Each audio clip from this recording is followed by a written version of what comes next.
प्रिय मित्रों, इंद्रियों के विषय में फंसने से मनुष्य नरक को प्राप्त करता है, परंतु उन्हीं इंद्रियों को अगर भली भांति वश में कर लेता है तो मनुष्य जो है उस सिद्धि को प्राप्त कर सकता है।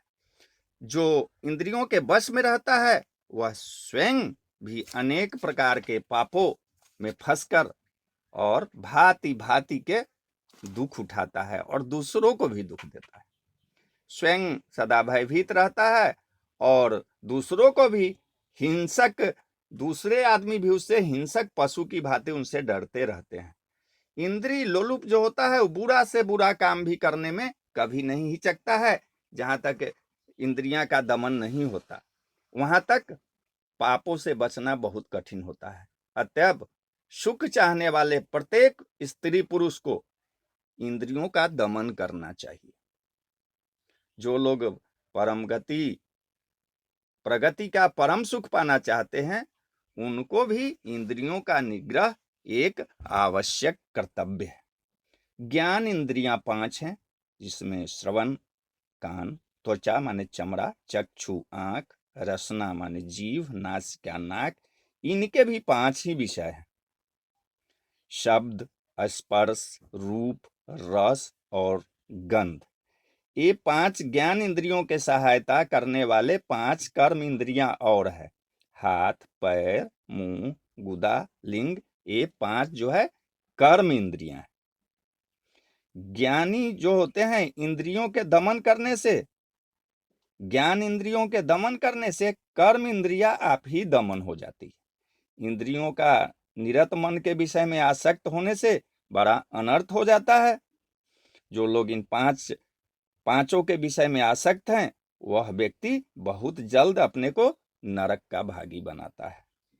श्रवण इंद्रियों का लक्षण, जैसे मृगा को बीन का स्वर बहुत प्यारा सा लगता है, मृग जो है बीन के स्वर की तान को सुन तन मन की शुद्धि भूलकर अपने को नाश कर डालता है। यह श्रवण इंद्रियों का गुण है। स्पर्श इंद्रियां, हाथी फंसाने वाला जंगल में एक खाई गड्ढा कोरकर कागज के नकली हाथी बनाकर बलवान से बलवान हाथी को भी बस में कर लेता है। यह स्पर्श गुण का लक्षण है। रूप इंद्रियां, जैसे दीपक के प्रकाश को देखकर पतंग मोहित हो जाती है, हजारों पतंग जो है प्रकाश के लौह में पड़कर अपना जीवन गंवा डालते हैं। यह रूप का गुण हुआ। और रस इंद्रियां, जैसे मछली जिह्वा स्वाद के कारण मछली मारने वाले एक बंसी बनाकर कांटे द्वारा मछली को पकड़ लेता है, मछली अपने स्वाद के कारण अपना जीवन गंवा देती है। यह रस का गुण हुआ। गंध इंद्रियां, जैसे भंवरा जो होता है वो गंध का बड़ा लोभी होता है। वह कमल के अंदर में जाकर बैठता है और उसके गंध में आसक्त होकर वह शुद्ध बुद्ध खो देता है। सूर्यास्त होने पर जब कमल का मुख बंद हो जाता है तो भंवरा जो है उसी के अंदर कैद हो जाता है। भंवरा मजबूत से मजबूत काठ को छेद डालता है, लेकिन सुगंध में आसक्त होकर वह कमल के पत्ते को बाहर काट कर निकलने का सामर्थ्य नहीं रखता। रात में हाथी आकर कमल को खा जाता है और भंवरा जो है अपना जीवन गंवा डालता है। यह गंध का गुण हुआ। इंद्रियों की नाश की आवश्यकता नहीं है, उसके रहने की है। परमात्मा ने दया करके इंद्रियां हमारे उपकार के लिए हमें दिया है। संयम पूर्वक उसका सदुपयोग करने से यथार्थ लाभ हो सकता है। यह हमारा भूल है कि हम विषय शक्ति में भूलकर बार बार कष्ट उठाते हैं। किस इंद्रियां को क्या जरूरी है और कौन सा कार्य नहीं करना चाहिए और कौन सा कार्य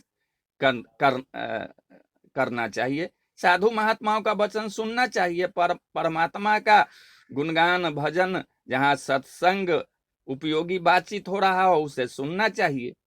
और जहाँ पर नाच रंग तमाशा लड़ाई झगड़ा, जहाँ बुरी बातचीत हो रही है, कोई अनिष्ट वाला वचन बोल रहा है तो उसको नहीं सुनना चाहिए। त्वचा, चमड़े अच्छे कीमती कपड़ा शरीर में नहीं लगाना चाहिए। शरीर से परिश्रम करना चाहिए, आलसी नहीं बनना चाहिए। अपना जीवन का सत्य उपयोग कार्य करना चाहिए। पर स्त्रीगामी नहीं बनना चाहिए। अपने स्त्री के बंधन में ही सदा रहना चाहिए। आंख, दूसरे के वस्तु पर कभी लोभ नहीं करना चाहिए। पर स्त्री को देखकर मोहित नहीं होना चाहिए। आंख से कभी भी बुरा कार्य नहीं करना चाहिए। आंख को सदा अपने काबू में रखने की कोशिश करना चाहिए। रसना, स्वाद से भोजन में स्वाद का कामना नहीं रखना चाहिए। खट्टा मीठा रूखा सबको समान समझना चाहिए। स्वाद को सदा अपने काबू में रखना चाहिए। स्वाद के कारण लोभ हो जाता है और लोभ से हम बहुत बुरा से बुरा काम भी कर देते हैं। जो कोई स्वाद को जीत लिया है वह महान साधु कहलाता है।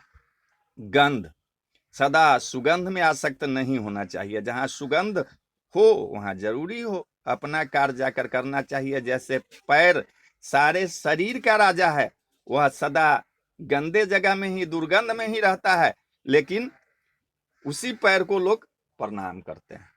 कर्म इंद्रिया, प्रथम हाथ से संसार में कठिन से कठिन कार्य करते हैं। हाथ ही से जीवन का सारा कार्य लोग करते हैं। इसलिए हाथ से अच्छे कार्य, सत्कार्य, साधु सेवा, दान देना, परोपकार करना, यह सब कार्य सत्कार्य करने से हाथ पवित्र रहता है। पैर, पैर से अपने जीवन का कार्य मनुष्य करते हैं। हजारों कोस जाकर पैसा अर्जित कर बाल बच्चा, कुटुंब, परिवार, साधु को पालते हैं। जो पैर से साधु दर्शन, दूसरे का उपकार करते हैं और भक्ति करते हैं तो पैर सदा पवित्र रहता है। मुंह, मुंह से ही वाणी बोलते हैं।